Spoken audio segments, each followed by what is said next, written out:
Mag-iba naman tayo ng topic ngayon. Total, mag-Holy Week, tapos bakasyon ng marami. Medyo palamigin muna natin ang isyu ng politika at iba pa. Pero nandiyan pa rin yan. Anytime po na may mangyari, ay hindi natin palalampasin yan. Kaya ko sinasabi ito kasi silipin ko lang ho at balikan ko sandali. Dati naman po ginagawa natin ito dito sa aking channel, MA Pinoy TV, yung tungkol sa showbiz, sports at saka politics. Ngayon, malapit na po kasi. Ayan, Luzon, Visayas, Mindanao at sa buong mundo. Next week, simula na po ang playoffs sa NBA, National Basketball Association. Okay? Play-in tournament na hong ginagawa at pagkatapos niyan ay playoffs na talaga. Ang makakalaban ng Lakers ay Minnesota.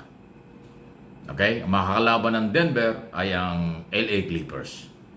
Yun pong number 1, number 2 na team ay nag-aabang pa kung sino ang makakalaban officially yan po sa play-in tournament po kung sino-sino mga team. Ganon din po yan doon sa kabila. Ito Western Conference. Sa Eastern Conference ganon. Yung number 1 na Cleveland, number 2 na Boston Celtics, ang makakalaban noon, hintay noon yung resulta ng play-in tournament. Doon naman sa iba, ganon din. Pero kaya po natin pag-usapan ito. Alam niyo, first time, pagkatapos ng ilang taon, muling nakakuha ng mataas na rating ang Lakers, LA Lakers ni na LeBron James. Kasi lagi silang nasa play-in tournament kaya hirap sila makabawi. Ngayon, number 3 na sila. At ang kailang makakalaban ay yung number 6 sa first round ng NBA playoffs. So, kaabang-abang ito. Noon, si LeBron at saka si Davis ang magpartner pero hindi ho sila nakakapasok sa finals dito sa nakaraang 2 o 3 taon. Okay? Pero ngayon, pumasok sila sa playoffs dahil nandiyan na si Luka, ang isa sa pinakamagaling na player sa buong mundo, hindi lang ho sa NBA.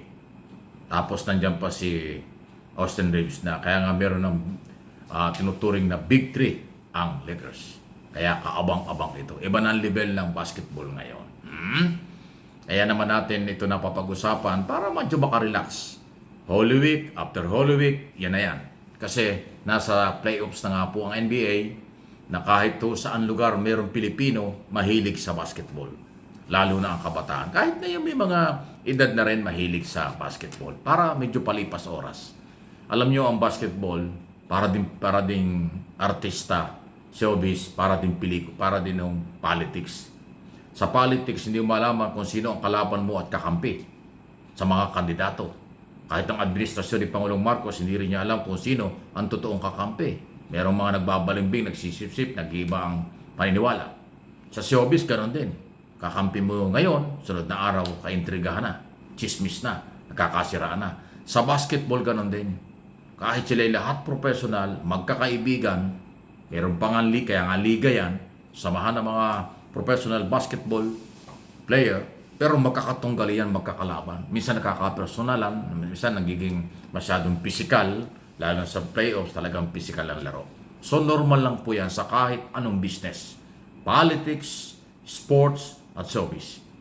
Talaga hong nagiging mainit ang labanan. Kung gaano kainit ang panahon, gaano kainit ang labanan sa politika, ng mga grupo ng mga Marcos at mga Duterte, independent o Piklawan-Dilawan, lahat ng kandidato sa national and local position, ayun din ang init ng labanan sa sports, hindi lang ho sa basketball, sa iba pang basketball. Pero itong NBA, ang pinaka-inaabangan kasi talaga hong worldwide, sa buong global ang kanilang market.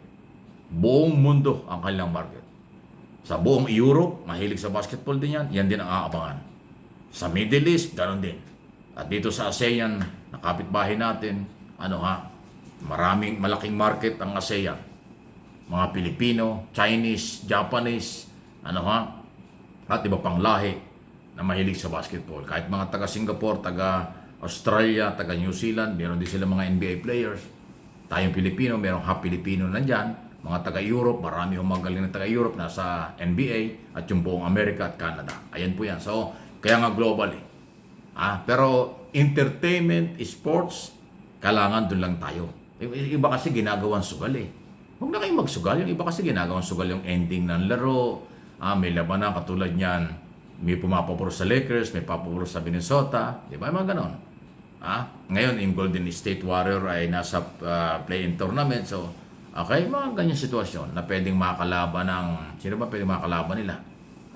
Yung Houston Rocket. Okay? Yung Clippers naman at saka Denver sa Western Conference. Ay din hoy, pustahan din doon sa kabila kung sino makakalaban ng Cleveland Cavaliers at saka po ng Boston sa number 7, number 8. Mga ganon. Yun naman New York at saka iba pang makakalaban nilang team. Marami ho. Piston. Piston ngayon nakapasok na rin. Dati hindi nakapasok yun sa playoffs. Ngayon nakapasok na. O di ba mga ganon? So ginawang sugal eh. Ako naman, entertainment lang po ito. Enjoy lang tayo sa panonood. Kung manalo ang team nyo, manalo ang team ko, manalo ang kung ano, walang personal. Ganun lang. Para din politika. Kaya sa politika medyo mainit. Minsan natalo na ayaw tanggapin ng pagkatalo. Kung minsan nag-aaway pa. Huwag naman.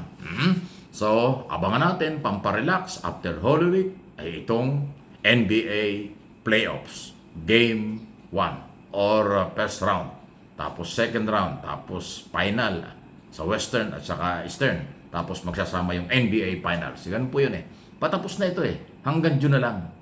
Kaya itong natitirang 2 linggo more or less o 10 days natitira ng April, buong buwan ng May, at yung hanggang second week ng June, more or less mga 2 months na lang. Yung kalahati ng April, kalahati ng June, at yung buong buwan ng Mayo. So 2 buwan yan. Yan po ang mainit sa NBA. Sino ang magcha-champion? Aabangan natin yan. Pero iba na ngayon ng Lakers dahil nga mayroong victory na sila at saka yung Luka na napakagaling, ibang klaseng tumira yung mamang yun. 6'7 lang pero pag tumira kahit na 7-footer harap-harapan, tinitirahan. Iba. Yung LeBron James na medyo bumaba, medyo gumaan ng trabaho. Dati all around siya eh. Ngayon hindi. Priority sa kanila si Luka at sumasabay pa si Austin Reeves at yung ibang player. Depensa. Parang basketball, sarang hindi lang sa pelikula. At hindi lang ho sa politika. Sa politika, hindi naman depensa. Talino, plataforma. Okay? Sa basketball, dalawa yan eh. Offensive at yung depensa mo sa kalaban. Kaya kaabang-abang.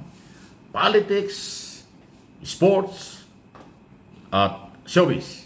Sa showbiz, marami rin hong involved sa sports. Involved din sa politika. Di ba? Sabi nga nila, kung wala nang kita sa pelikula, nagpuging politika, politiko na.